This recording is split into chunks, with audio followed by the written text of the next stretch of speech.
ani bonya fɛn fɛ ka ka ani karama Angleterre fanga masayaso bonya bɛɛ o de dira Joe Biden ma tile camancɛ la bi ni masakɛ Charles III u ka masayaso la Windsor ni ale bɛ kilomètre 40 yani ka se Londres. U ye te ani u ye hakili falen baro kɛ wagati yɛlɛma koɲaw kan. Fulu kɔfɛ ni Angleterre masakɛ Ameriki jamana ɲɛmɔgɔ ni san 80 don ale kunbɛra ni bonya ani karama ye. A bolo dalen a disi kan Ameriki jamana jɔnjɔn o dɔngili o dara Welsh Guard olu fɛ. Ni jamana ɲɛmɔgɔ fila u bɛna kuma wagati yɛlɛman kan Ameriki jamana ka masayaso ka laseli la ni o ye hakililaw fɛnɛ ye mun ka gɛlɛn kosɛbɛ Angleterre masakɛ ma kabi wagati jan. Ni laseli kɛra Ameriki jamana ɲɛmɔgɔ u ka bilasiralikɛla lakanako fanfɛla la Jake Sullivan u kan ka kuma tuguni hakilila minnu tara wagati yɛlɛma ale nafoloko bɛna kɛ cogoya min na seba tɛ jamana minnu ye. Ni Ameriki jamana ka ciden kɛrɛnkɛrɛnlen wagati yɛlɛma kan ale dab'o la Windsor ni o ye John Kerry ye. Nin bɛna k'a siɲɛ fɔlɔ ye kabi Charles III ni ale sigira u ka ɲɔgɔn ye.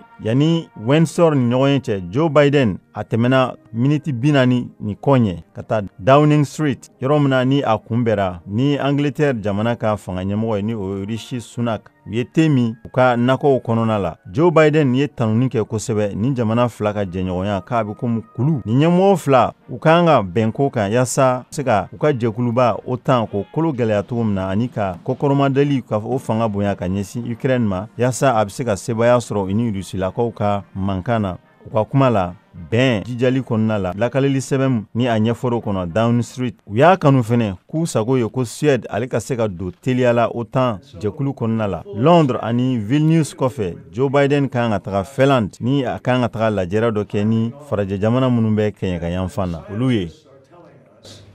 That they are terrified